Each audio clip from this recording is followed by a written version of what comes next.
This is video 4.2, projectile motion. Example 1. You throw a penny off the top of the Empire State Building. If you throw the penny horizontally with an initial velocity of 20 miles per hour, how far away will it land? The Empire State Building is 1,250 feet tall. For all problems, we'll neglect the effects of air resistance or friction. Okay, we were given the height of the Empire State Building as 1,250 feet. So let's try doing this problem in the units of measure of feet and seconds. The acceleration due to gravity of negative 9.8 meters per second squared is known in feet per second squared as negative 32 feet per second squared. That's a pretty common thing. If you didn't know that, certainly you could do the conversion. So that leaves me with only one other measure that's not already converted into feet and seconds, and that would be the initial velocity of 20 miles per hour. So we can convert 20 miles per hour into feet per second, and there's 29.3 feet per second in 20 miles per hour. Okay, we were asked to solve for the horizontal displacement. That's how far away from the base of the Empire State Building the penny will land. Now the horizontal velocity is given as 20 miles per hour, or converted to 29.3 feet per second. Remember, this is a horizontal projectile. That means initially all the velocity is given to the horizontal and none of it to the vertical. So our initial vertical velocity is 0. Our final vertical velocity is not known, but the displacement is. The penny falls 1,250 feet, so my vertical displacement is negative 1,250 feet. My acceleration is negative 32 feet per second squared. And of course, I don't know the value of time. That'll be my first step then, is to solve for the time. I'm trying to solve for the horizontal displacement. To do that, I'll want to use d equals v times t, so I'll need to know this time. Looking at my column of vertical information, I see that I have enough information to solve for time using the equation d equals vit plus 1/2 at squared. I can plug in my values. Remember, everything is in feet and seconds, so my final answer here when I solve for t will be in seconds. And it takes 8.8 seconds for the penny to hit the ground. So now that we know the time, we can plug that back into our chart, and we can use the equation d equals v times t to solve for the horizontal displacement. Plugging in our values, we get 29.3 feet per second times 8.8 seconds, which is 258 feet. Okay, example 2. A golf ball is hit from the ground at 100 miles per hour at a 45-degree angle. How far downrange will the ball hit the ground? So we've been asked to solve for the horizontal displacement. Now with a problem like this one, it's not a horizontal projectile. So the golf ball in this case was launched at 100 miles per hour, which you'll want to convert to meters per second as we get started on the problem here. So 100 miles per hour is 44.64 meters per second. But it was launched at this speed at a 45-degree angle. That means some of that initial velocity was giving the ball an upward velocity or an initial vertical velocity, and some of it is to the horizontal. We have to first figure out how much of that velocity is vertical and how much of it is horizontal. On all of the problems, you'll be making a triangle like the one you see here, and you can solve for the initial vertical velocity using the sine of the angle given.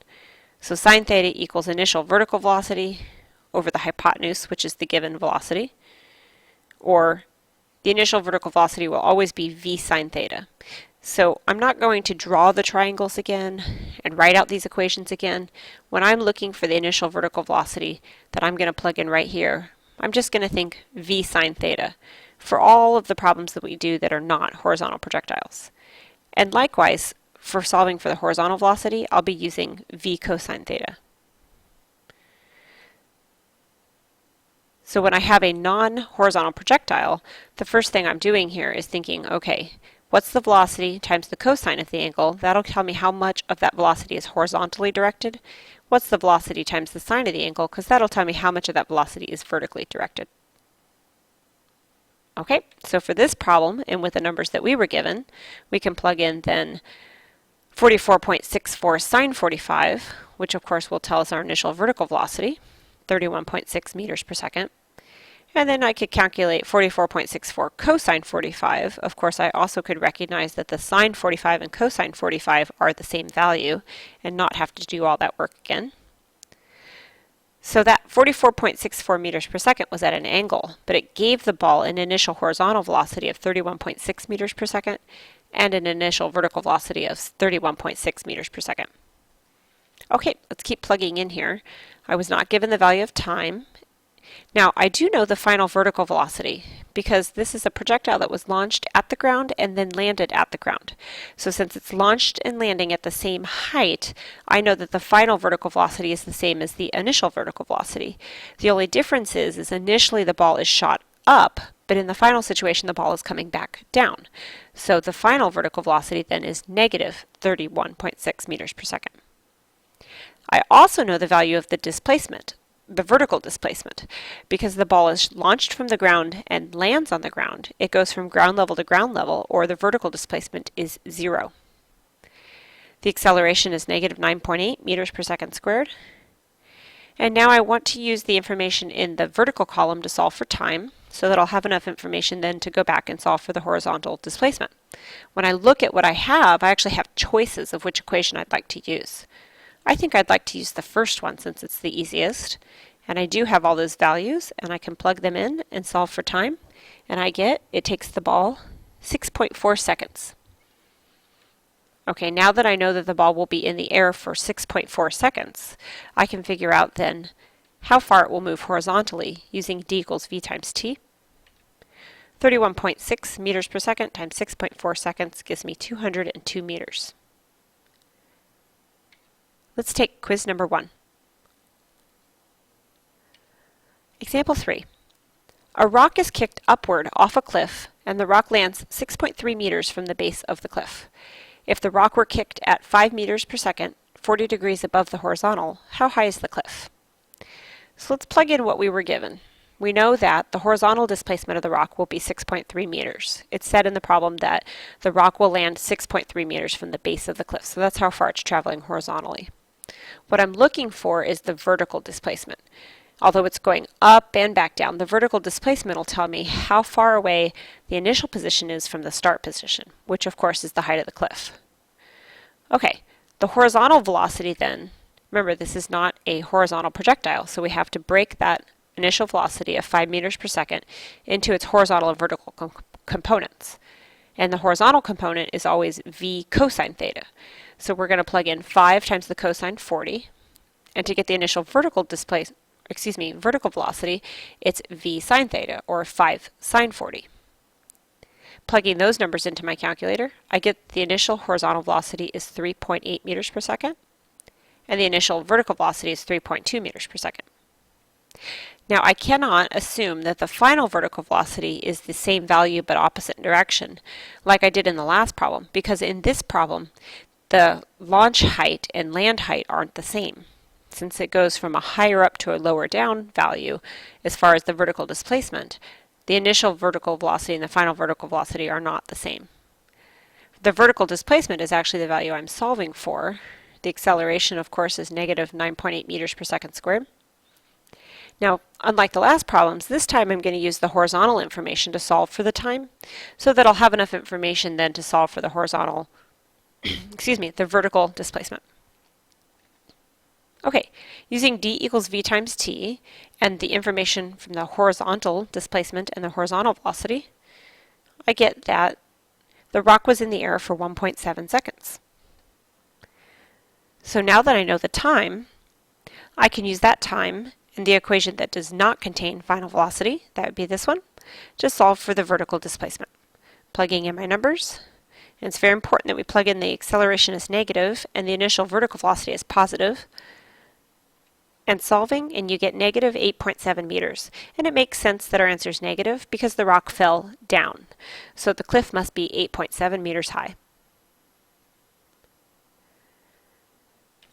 Example 4. A boy is trying to hit the target on a dunk tank with a baseball to dunk his physics teacher. He throws the baseball with an initial velocity of 20 meters per second upward at a 30-degree angle. The ball leaves his hand 1 meter off the ground, and he wants to strike the bullseye 2.3 meters off the ground. He's required to stand at least 3 meters away from the target. How far away from the bullseye should he stand to dunk his physics teacher? Now this problem has some serious unrealisms in it. For example, typically we're going to stand right at the 3-meter mark and then do our best to throw the ball in such a way to hit the bullseye. This kid is going to say, nope, nope, I know for a fact I can throw it at 20 meters per second, upward at a 30-degree angle. Where should I stand? Maybe he's got some sort of launcher or something. Okay, so to solve the problem, let's start plugging in what we know. We're looking for the horizontal displacement. That's how far away should he stand. The horizontal velocity then, thinking in terms of v cosine theta and the initial vertical velocity v sine theta, I can plug in, since it's not a horizontal projectile, 20 cosine 30 and 20 sine 30. And I can get that my initial horizontal displacement, initial horizontal velocity then is 17.32 meters per second, and my initial vertical velocity is 10 meters per second. Now my final vertical velocity is also, like in the last problem, not the same as the initial vertical velocity. Again, because he's launching it from 1 meter off the ground, but landing it at 2.3 meters off the ground. Since those initial and final positions, vertical positions aren't the same, the initial and final vertical velocities aren't the same. Now the vertical displacement, if you look at it, it's the final position minus the initial position, or 2.3 meters minus 1 meter. So that gives us a vertical displacement of 1.3 meters. Acceleration is negative 9.8 meters per second squared. Okay, so I'd like to use the information in the vertical column to help me solve for the time. So I have the time, I can plug it back in then and solve for the horizontal displacement. So if I use this equation that does not contain final velocity to solve for time, plug in my numbers, because I do not have a 0 initial vertical velocity, this equation becomes a quadratic formula. So I'm going to place that equation into standard form. And then I'm going to plug this into my calculator and graph the problem. And I graph it and I get that it's a parabola, and I can find the zeros of the parabola. And when I do, I find that the value of t is either 0.1395 seconds or 1.901 seconds. And you ask yourself, wait a minute, does that make sense?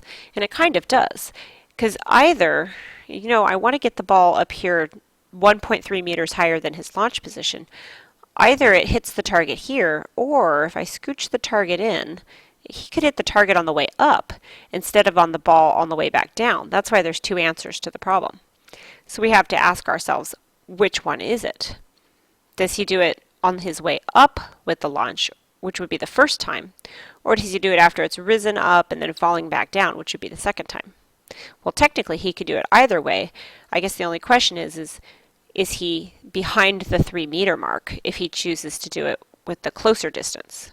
So let's figure that out. Let's use the time 0.1395, and we'll plug it into the equation d equals v times t and see what it gives us for our horizontal displacement. So he could definitely hit the target with this initial launch speed, with this initial launch angle, if he stands a horizontal displacement of 2.41 meters from the target. However, he's not allowed to do that because he has to stand at least 3 meters away. So it must not be the first time that'll work for this problem, so we'll use the second time, because that one's not behind the start line. And we'll try that again. Let's do d equals v times t with the other time that we solved for with the quadratic equation, which was 1.901 seconds. And we get that he could also hit the target if he stands at 32.92 meters away. That's a ways. So like I said, maybe he's using some kind of specialized launcher. That would be the other position that would cause him to hit that same target. So since this one is past the 3-meter mark, he can go ahead and use this position. So our final answer is, how far away should he stand? He should stand 32.92 meters away from the dunk tank's bullseye.